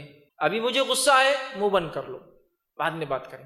ابھی میں جو ہے اس حالت میں نہیں ہوں کہ اچھی بات کر سکتا ہوں, تو منہ بند کر لو, اب بعد میں بات کریں. ایشو کو یہاں ختم کرتے ہیں ابھی. لیکن ہم وہاں منہ کھولنا چاہتے ہیں, چلانا چاہتے ہیں, چیخنا چاہتے ہیں. اور ایک بات یاد رکھیے, تلوار سے دیے گئے گھاؤ بھر جاتے ہیں وقت کے ساتھ, حالات کے ساتھ, لیکن زبان سے دیے گئے گھاؤ ہمیشہ ہرے کے ہرے رہتے ہیں, کبھی بھرتے نہیں. اس نے ہمارے والد کو گالی دی تھی, وہ تو تک زمانے تک لوگ یاد کرتے ہیں ان کے خاندان والوں نے ہم کو گالی دی تھی. وہ زبان کے گھاؤ نہیں بھرتے ہیں, لہٰذا بہت احتیاط کے ساتھ استعمال کرے, ورنہ منہ بند رکھے. یہی نصیحت نبی اکرم صلی اللہ علیہ وسلم کی حدیث میں فرمایا, جب مومن بات کرے تو اچھی بات کرنے والا منہ بند رکھیے, اس کے لیے بہتر ہے. اسی طرح جو ہے چغلی کرنا یاد رکھیے. صحیح مسلم کی روایت ہے, نبی اکرم صلی اللہ علیہ وسلم نے کہا چغل خور جنت میں داخل نہیں ہوں گا. چغلی کیا ہوتی ہے آپ کو وضاحت کر دیتا ہوں. غیبت, چغلی اور بہتان تین چیزیں ہیں جس کا تعلق ایک ہی مسئلے سے, ایک ہی بات سے ہے. ایسی کوئی بات جو انسان کے اندر موجود ہو, ایسی کوئی برائی, خامی, کمزوری ایک انسان میں موجود ہو اور وہ آپ اس کے پیٹھ پیچھے بولے، اگر اس کے سامنے بولا جاتا تو اسے برا لگتا۔ ایک آدمی خد میں کم ہے، اسے گڈھا بولنا برا لگتا ہے، حالانکہ وہ خد میں کم ہے لیکن اسے برا لگتا ہے، تو اس کے پیٹھ پیچھے آپ نہیں بول سکتے ہیں۔ یہ ہے غیبت، یہ ہے غیبت۔ ایسی کوئی بات اپنے بھائی کے پیٹھ پیچھے تم کہو جو اس کے سامنے کہو تو اسے برا لگے، یہ غیبت ہے، یہ غیبت ہے۔ کسی نے پوچھا کہ اگر اس میں یہ بات ہے اور ہم بول رہے ہیں تو کہا یہی تو غیبت ہے، اور اگر نہیں ہے بول رہے تو بہتان ہے۔ تو ایسی کوئی بات جو ایک انسان میں ہو لیکن اس کے پیٹھ پیچھے کہی جائے، سامنے کہے تو برا لگے، پیٹھ پیچھے کہنا غیبت۔ وہ کوئی بات جو انسان کے سامنے کہی جائے برا لگے، اس کے پیٹھ پیچھے اس لیے کہنا کہ دو لوگوں میں جھگڑا ہو جائے، چغلی۔ اور وہ کوئی بات جو انسان میں ہو صفت، وہ اس کے پیٹھ پیچھے بولا جائے تو وہ اس کو برا مانتا ہے، اور وہ اس میں ہو ہی نہ بولنا بہتان۔ تو غیبت وہ چیز ہے آپ بول رہے ہیں غیبت، وہ چیز نہیں ہے آپ بول رہے ہیں بہتان، الزام۔ اور وہ چیز ہے لیکن آپ اس لیے بول رہے ہیں کہ دو لوگوں میں جھگڑا ہو جائے، اسے کہتے ہیں چغلی۔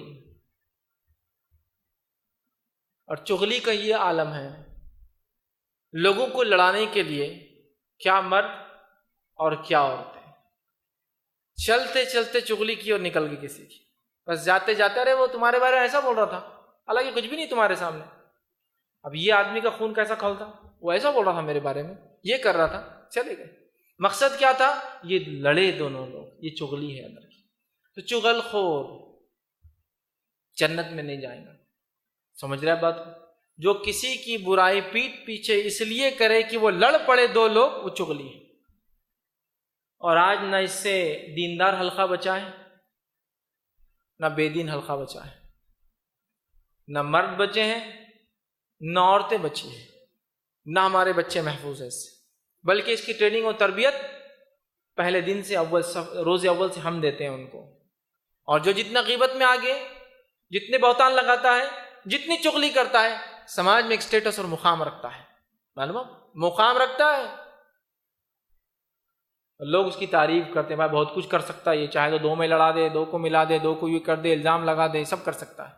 سٹیٹس یہاں بڑا ہو سکتا ہے، وہاں کیا ہوں گا اپنے سٹیٹس کا عالم وہ لگا لے، اس لیے کہ ایسا سچ جنت میں نہیں جائیں گا۔ چغلی سے، غیبت سے، بہتان سے ہم توبہ کریں اللہ سے۔ اسی طرح خام و خواہ بنا کسی وجہ کے رشتوں کو توڑنا، یہ بھی یاد رکھیے جہنم میں جانے کی وجہ ہے۔ بخاری کی روایت ہے، نبی اکرم صلی اللہ علیہ وسلم نے فرمایا اور کہا، جنت میں جو ہے کاٹنے والا، رشتوں کو توڑنے والا، رحم کے جو رشتے توڑنے والا، کاٹنے والا، یعنی رشتہ داری کو توڑنے والا جنت میں نہیں جائے گا۔ آج ہم رشتہ داری کو بنا دینی وجوہات کے توڑتے ہیں۔ دینی بنیاد پہ آپ توڑ سکتے ہیں کہ مجھے برائی کا حکم دیتے ہیں، منکر کا حکم دیتا ہے، اچھے کام سے روکتے ہیں، تو میں اس حد تک ان سے دور رہتا ہوں، باقی سارے معاملات مدد کرنا یہ میں کرتا ہوں، اس لیے کہ رشتہ دار ہے نا آخر۔ لیکن ہم رشتے کو توڑ لیتے ہیں، فلاں ہوا، انہوں نے یہ نہیں کیا، رشتہ توڑ دیا میں نے، انہوں اچھی بات نہیں کر، رشتہ توڑ دیا میں نے، ایک بار ہم کو نہیں بلا شادی میں، رشتہ توڑ دیا میں نے، ہم نے بلایا نہیں، رشتہ توڑ دیا میں نے، ہاں بار بار آ کے یہ کر رہے، اپنا رونا رو رہے، رشتہ توڑ دیا میں نے ان سے، آگے ڈر لگ رہا کہ پیسے مانگیں گے، مانگا نہیں، رشتہ توڑ دیا میں نے ان سے۔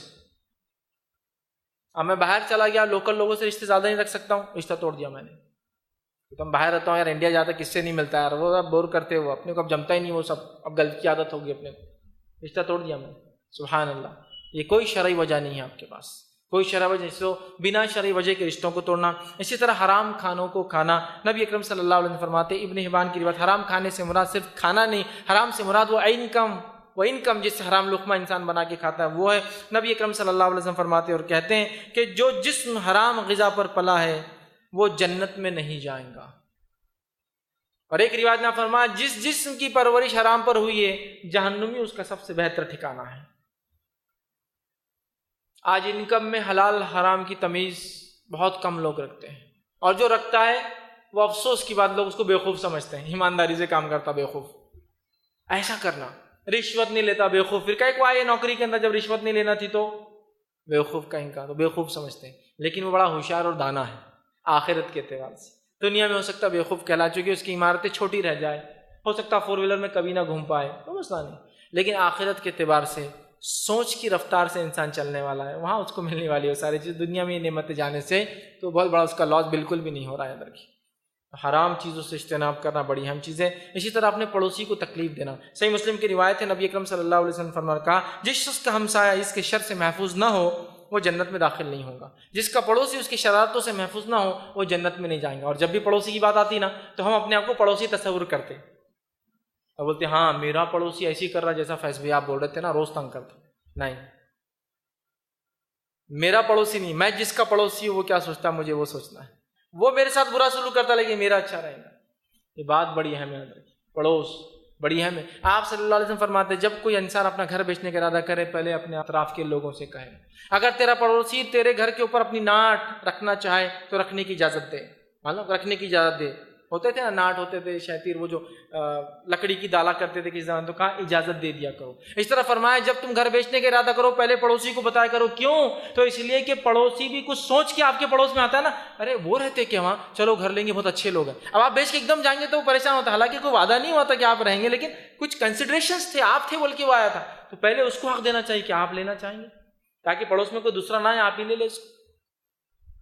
نبی اکرم صلی اللہ علیہ وسلم فرماتے جبریل میرے پاس ہے، پڑوسیوں کے اتنے حق بتائے، پڑوسیوں کے اتنے حق بتائے، پڑوسیوں کے اتنے حق بتائے کہ مجھے ایسا لگا کہ اب وراثت میں ان کو حصے دار بنا کے چلے جائیں گے.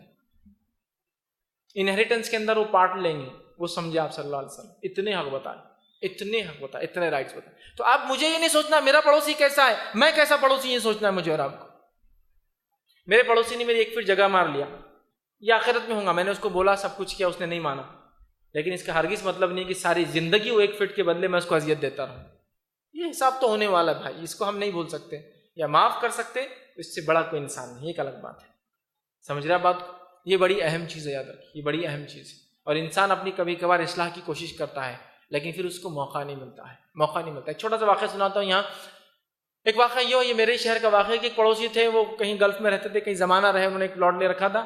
پڑوسی نے گھر بنایا اور 3 فٹ ان کے پلاٹ میں چلا گیا. 3 فٹ بہت لمبا پلاٹ تھا تو کافی زمین ان کی چلے گئی. وہ آئے گلف سے باہر، ان کو بہرحال ایک شریف انسان تھے، لڑکے وغیرہ بھی نہیں تھی، وہ لڑکیاں تھیں. تو آ کر ریکویسٹ کی بھائی میرا گھر ہے، آپ نے اتنا لے لیا اور آپ کا ویسے بھی خالی حصہ ہے، باؤنڈری وال تھی، کوئی کنسٹرکشن نہیں کیا تھا، غلطی سے ہوا ہے شاید، آپ دے دیجئے مجھے میرا حصہ کیونکہ کافی بڑی جگہ ہے ورنہ میرا گھر بن نہیں پائے گا، اتنی چھوٹی جگہ ہو جا رہی ہے نا، سامنے کا حصہ چھوٹا تھا. ہاں نہیں ہم نے لیا، جاؤ کہاں جاتے، کورٹ میں جاتے، یہ کرتے. اور وہ جو جن کی حق لیا تھا ان کے کچھ بولنے سے پہلے یہ نام نے کیس ڈال دیا ان پر. ہوتا ہے نا، وہ آواز کرے اس سے پہلے میں آواز کر دوں، وہ مجھے کچھ بولے میں اس کو کچھ بول دوں اس سے پہلے تاکہ بات دب جائے. یہ صاحب بڑے دیندار تھے. کہا ٹھیک ہے میں اس کے لیے تم کو لیکن معاف نہیں کروں گا، بڑا میں نے محنت کی، پیسہ کمایا، اتنا ہی تھا جو کچھ بچا کے لایا اور تم نے یہ حرکت کی، معاف نہیں کروں گا جبکہ تم جانتے ہو تم نے حق مارا ہے، میں تم کو معاف نہیں کروں گا. نتیجتاً یہ ہوا کہ وہ صاحب وہاں آئے، اپنا گھر بنایا اور گھر بنانے کے 1 مہینے بعد انتقال کر گئے. کون؟ جن کا گھر تھا، وہ جن کی جگہ گئی تھی. اب وہ جو پڑوس عقل آئی کچھ سالوں بعد کہ یار یہ چلا گیا میں بھی اسی چل جاؤں گا. اچانک آئے اتنا سب کچھ کے چلے گئے دنیا سے. اس کو ڈر لگا کہ یار میں بھی ایسے چل جاؤں گا دنیا سے تو کیا ہوں گا. آ کر کہا کہ بھائی وہ یہ جو ہے زمین آپ کی لے لو.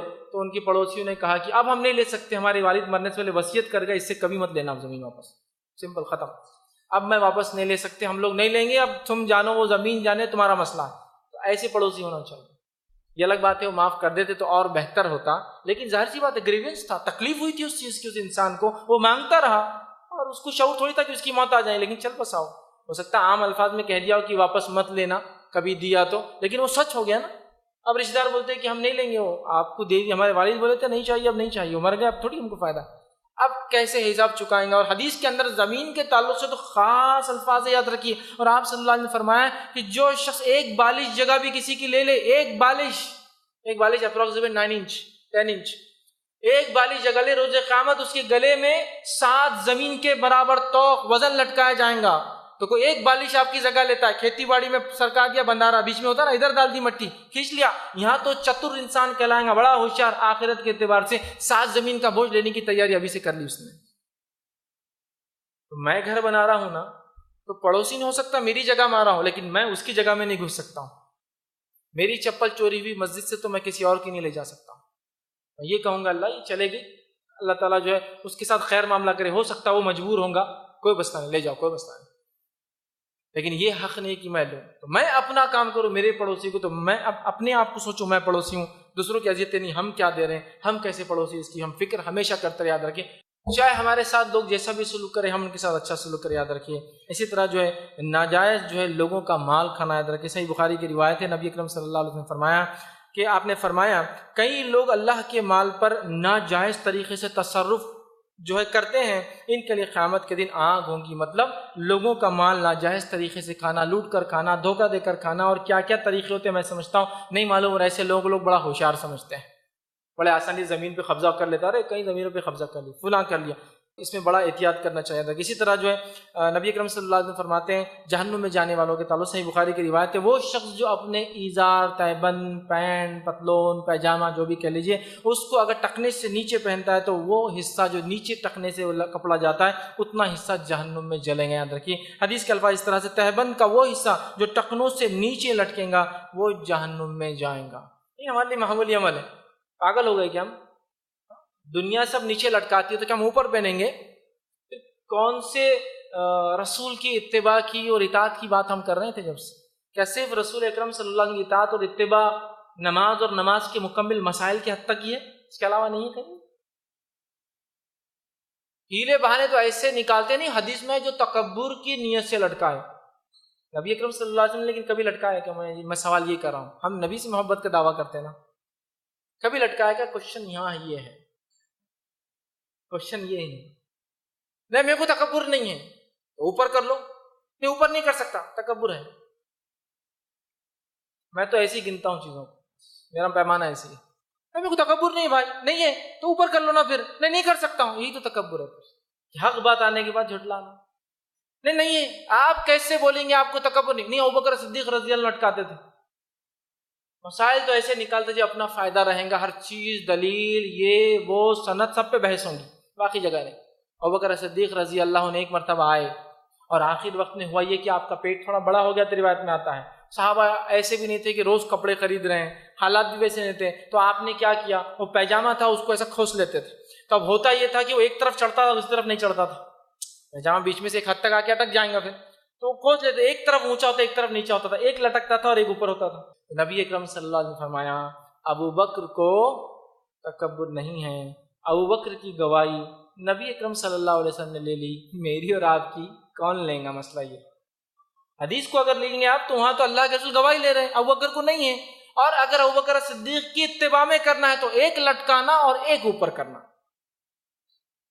دونوں نیچے کے الفاظ نہیں، ایک لٹکتا تھا وہ بھی پیٹ بڑا ہونے سے۔ تو صحابہ نے کمپلین کی تو اللہ کے رسول نے کہا کہ ابوبکر کو تکبر نہیں، تو ان کی گواہی دی جا چکی، بھائی میری اور آپ کی نہیں ہے، ہم کو اونچا رکھنا ہے تاکہ تکبر ہمارے اندر نہ آئے، یاد رکھیں۔ اسی طرح سونے کے برتنوں میں کھانا اور پینا، اور سونے کی چیزوں کا مردوں کا پہننا، انگوٹھی وغیرہ جو پہنتے ہیں، یاد رکھیے جہنمی علامت ہے۔ آپ نے فرمایا کہ جو سونے کے برتن میں کھاتا پیتا ہے وہ جہنم کی آنکھ بھر رہا ہے۔ ایک روایت میں فرمایا جو سونے کی انگوٹھی پہنتا ہے وہ اپنے ہاتھ میں آنکھ کا انگارہ لیتا ہے۔ اور یہاں ایک چلن ہے، شادی سے پہلے وہ انگوٹھی پہنا دیتے اور سونے کی انگوٹھی مرد کے ہاتھ میں ہوئی تو اس کا مطلب اس کی شادی ہو رہی ہے، وہ ایٹ لیسٹ انگیج ہو گیا ہے۔ سبحان اللہ، مطلب ہماری شادیوں کو اتنا غیر سنت کر دیا کہ ابتدائی اس کی جہنمی علامت اور جہنمی عمل سے شروع ہوتی ہے۔ ارے نہیں بھائی سسٹم ہے، بڑے بڈھے کرتے تھے، آپ کیسا غلط بول دیتے، وہ تو خواہش رہتی، وہ تو تمنا رہتی، وہ تو ارمان نکلتے، وہ تو ایسا ہوتا، ایک بار تو شادی ہوتی، سونے کا ہے تو کیا ہوا، نیت اس کی پاک اور صاف ہے، اچھی نیت سے کر رہے، اس نیت سے کر رہے کہ سفر میں گیا مرور گیا تو بیچ کے کچھ اس کی تدفین ہو جائیں گی، 100 باتیں کر رہے ہیں ہم، اتنی بات سمجھ میں نہیں آ رہی۔ نبی اکرم صلی اللہ علیہ وسلم مسجد نبوی میں ایک نوجوان کو دیکھا انگوٹھی پہن کر ہاتھ میں آیا، نبی اکرم صلی اللہ علیہ وسلم نے دیکھا سونے کی انگوٹھی تھی، آپ صلی اللہ علیہ وسلم نے کہا کیا تو چاہیں گا تیرے ہاتھ میں آنکھ کا انگارہ ہو؟ تو کہا نہیں، تو کہا انگوٹھی اتار کر پھینک دے، اس نے انگوٹھی اتاری اور پھینک دی۔ صحابہ میں سے کچھ لوگ کہا اے نوجوان وہ انگوٹھی اٹھا کر اپنے گھر میں کسی محرم کو دے دو، گھر میں کوئی عورتیں ہوں گی ان کو دے دو نا وہ۔ تو کہا جس چیز کے تعلق سے اللہ کے رسول صلی اللہ علیہ وسلم نے کہا اتار کر پھینک دو، میں اس کو کبھی نہیں اٹھا سکتا، چھوڑ کر چلے گئے۔ لیکن یہاں تو ایسا کوئی بولے اتار کے پھینک دو تو یہ تو ہو ہی نہیں سکتا۔ ارے اتار کے رکھ دو بھائی، پھینکو نہیں کر رہا ہوں میں، کہا رکھ دو، چھوڑ دو وہ عمل۔ نہیں ہو سکتا، امی سے پوچھنا پڑے گا پہلے۔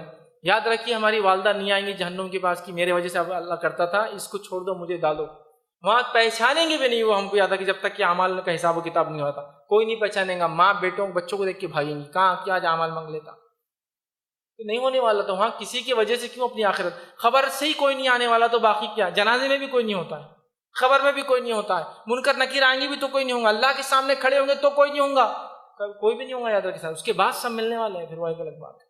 وہاں کوئی آ کے مدد، ہیلپر، رینسم مطلب بدلے میں کچھ دینا کوئی نہیں ہوگا، یاد رکھیں اس بات کو یاد رکھیں۔ اسی طرح عورتوں کا مردوں کی مشابہت کرنا، مطلب مردوں کو ایسا لباس پہننا یہ بہت عام ہو چکا ہے، اس سے اجتناب کرنا چاہیے۔ اور یہ تربیت بچیوں کو بچپن سے دینی چاہیے، ورنہ چھوٹی بچیوں کو ہم نے دیکھا مردوں سے کپڑے جینس اور ٹی شرٹس اور شارٹس اور سلیکس اور پتہ نہیں کیا کیا عجیب و غریب چیزیں جو اسلامک مطلب جس کو کہیں گے اسلام کی بنیادوں کو ڈھانے والی بے حیائی کے جو نمونہ اور بے حیائی کے علم بردار ہماری چھوٹی چھوٹی بچیاں ہو جاتی ہیں۔ جب یہی بچیاں بڑی ہوتی ہیں تو پھر کہاں سے سیدھا اچھے کپڑے پہنیں گے، کیونکہ بچپن سے اسی ماحول میں رہی ہے، وہ بچپن سے حیا ڈالی رکھیے۔ اور اللہ رحم کرے، میں نے ایسے لوگوں کو بھی دیکھا ہے جو اپنی چھوٹی بچیاں جو مہینے 2 مہینے کی بھی ہو ان کے ڈائپرز بھی کسی غیر محرم کے سامنے نہیں بدلاتے۔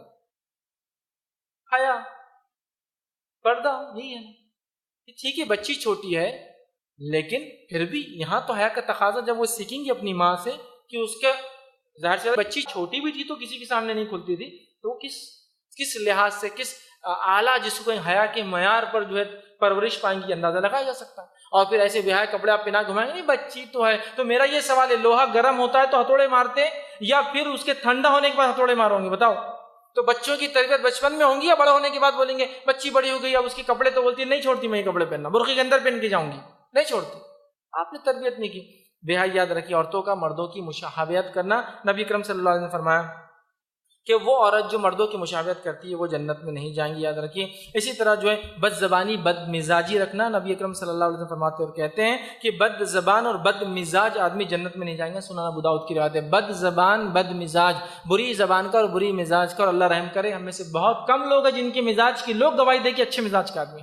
ہر آدمی نے برا مزاج بنا لیا اپنا، دیکھتا بری نظر سے، بات کرتا ہے جھڑک کر۔ ایسا مزاج بنائیے کہ لوگ آپ کے قریب آنا پسند کرے۔ ہم ایسا مزاج بناتے کہ لوگ ہم سے دور جانا پسند کرتے ہیں۔ آپ نے فرمایا ایسے انسان میں کوئی خیر نہیں جس کے قریب لوگ نہیں آتے، کوئی خیر نہیں اس کے اندر۔ خیر خواہی والا جذبہ رکھیے، یہ کام کیجیے۔ اسی طرح جو ہے بلا وجہ اپنے شوہر سے طلاق مانگنے والی عورت کے تعلق سے آتا ہے، وہ بھی بنا شرعی عذر کے، یاد رکھیے، وہ بھی جو ہے جنت کی خوشبو بھی نہیں سنی، روایت کے اندر آتا ہے۔ اسی طرح جو ہے شوہر کی ناشکری کرنے والی عورت کے تعلق سے بھی آپ نے فرمایا کہ اللہ تعالیٰ ایسی عورت پر نظر رحمت نہیں فرمائیں گا جو اپنی شوہر کی شکر گزار نہیں تھی، یاد رکھیے۔ لہٰذا عورتوں کو چاہیے کہ ان کے مرد جو کچھ بھی لا کر دے اس میں ان کی شکر گزاری کرے اور ناشکری نہ کرے اور اس کا اپنے آپ کو پابند کر لے۔ اسی طرح زنا کرنے والے شخص کے تعلق سے آپ نے فرمایا وہ جنت میں نہیں جائیں گا۔ زنا سے ہمیں یاد رکھیے بچنا چاہیے۔ زنا میں سمجھتا ہوں سب سمجھتے اس کا کیا معنی ہے، لیکن اللہ رحم کرے یہ ہمارے سماج میں عام ہوتا جا رہا ہے۔ اسی طرح جو ہے بخیلی، شدت کے حد تک بخیل رہنا، جو بہت شدید بخیل ہوتا ہے، خرچ ہی نہیں کرتا ہے، نہ زکوٰۃ دیتا ہے، نہ صدقات دیتا ہے، نہ صلہ رحمی کے لیے کرتا ہے، ایسا شخص بھی جنت میں نہیں جائے گا۔ جھوٹ بولنے والے کے تعلق سے آپ نے فرمایا جنت میں نہیں جائیں گا۔ فضول گفتگو کرنے والے کے تعلق سے فرمایا جنت میں نہیں جائیں گا، اس لیے کہ نبی اکرم صلی اللہ علیہ وسلم فرماتے ہیں کہ جب کوئی شخص بات کرے تو دھیان دے، ورنہ وہ ایک ایسی بات بغیر دھیان دے کے کر دیتا ہے جس سے اللہ ناراض ہو جاتا ہے اور اس وجہ سے وہ جہنم میں جا گرتا ہے۔ فضول کر رہا، دھیان بھی نہیں دے رہا، بکتے جا رہا کچھ ویسا۔ اسی طرح جو ہے نبی اکرم صلی اللہ علیہ وسلم جھوٹ باندھنا، یہ بھی جو ہے جہنم میں جانے کی علامت ہے۔ اسی طرح جو نبی اکرم صلی اللہ علیہ وسلم جانوروں کو تکلیف دینا، یہ بھی جہنم میں جانے کی علامت ہے۔ اور میں نے وہ حدیث آپ کے سامنے رکھی، بخاری کی روایت ہے، ایک عورت نے ایک بلی کو پکڑ لیا، نہ خود کھلایا نہ اسے کچھ کھانے کو دیا اور وہ مر گئی، وہ جہنم میں گئی۔ اسی طرح شہرت کا لباس پہننا، ایسے کپڑے پہننا جس کو دیکھ کر لوگ واہواہی کرے، تعریف کرے دنیا میں، آپ یہ امید سے پہنتے۔ ابن ماجہ کی روایت ہے جو شہرت کا لباس دنیا میں پہنے گا اللہ تعالیٰ اس کو روز قیامت آنکھ کا لباس پہنائیں گے، یاد رکھیے۔ اور آج ہمارے پاس محفل اور مجلسوں میں اور عورتوں میں تو خاص طور سے شہرت کا لباس ایسا گھر کر چکا ہے کہ ہر عورت دوسری عورت پر بڑھاوا بتانا چاہتی ہے لباس پہن کر۔ 10,000 کا تو اس نے 20,000 کا، تو اس نے 1,00,000 کا تو وہ ملین سے پہن کے آ رہے۔ مقصد یہ نہیں کہ اللہ نے دیا ہے تو میں پہنوں، کھاؤں، اوڑھوں، کیونکہ حدیث میں ہے نا انسان کا مال کیا ہے، جو اس نے کھایا اور جو پہنا اور جو خرچ کیا، اس کے علاوہ تو سب وارثوں کا ہوتا ہے، تو ٹھیک ہے۔ لیکن یہاں مقصد ہے تکبر، ریا، لوگ دیکھے، نام ہو، تو ایسا جو کرے یاد رکھیے وہ جنت میں نہیں جائیں گا۔ مردوں کا سونا پہننا، اس کی تفصیلات میں نے رکھ دی۔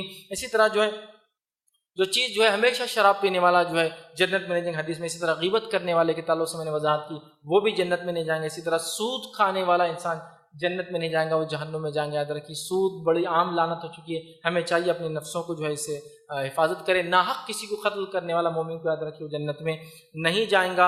اسی طرح اچھی طرح وضو نہ کرنے والے کے تعلق سے بھی حدیث میں الفاظ دیکھیے کیا ہے، آپ صلی اللہ علیہ وسلم فرمایا وضو کے تعلق سے ایک شخص نے وضو کیا اور ایڑیاں جو ہیں ان کی سوکھی تھی. آپ صلی اللہ علیہ وسلم نے چند لوگوں کو وضو کرتے ہوئے دیکھا جن کی ایڑیاں گیلی نہیں تھی، سوکھی تھی اور چمک رہی تھی سوکھنے کی وجہ سے. تو آپ صلی اللہ علیہ وسلم نے فرمایا خشک ایڑیوں کے لیے آگ ہے، ہلاکت ہے، وضو کو اچھی طرح کیا کرو ورنہ وہ حصہ ایڑی کا جہنم میں جائیں گا. یہ وہ چند اعمال تھے بہرحال جو اس مختصر سے وقت میں نے آپ تمام کے سامنے رکھنے کی کوشش کی، لیکن یہی وہ اعمال نہیں تھے، یہ وہ چند اعمال تھے جن کے تعلق سے حدیث میں یہ الفاظ آتے ہیں کہ جہنم میں جائیں گا یا جنت سے محروم کر دیا جائیں گا یا آگ میں ڈالا جائیں گا. ہمیں چاہیے کہ ان اعمال سے اور اس طرح کے جتنے اعمال ہیں جو جہنم کی طرف لے جاتے ہیں اس سے اپنے آپ کو بچانے کی ہر ممکن کوشش کریں، اور کسی گناہ اور معصیت کے کام کو معمولی سمجھ کے کرنے کی کبھی کوشش نہ کریں. یاد رکھیے، اور کسی نیکی کو یاد رکھیے، چھوٹی سمجھ کے مت چھوڑیے، ہر چیز کو کرنے کی ہم کوشش کریں اور جہنم کا صحیح تصور اپنے ذہنوں میں لائے تاکہ ہم لوگ جو ہے اللہ رب العزت کی جنت کی طرف لپکے، اچھے اعمال کی طرف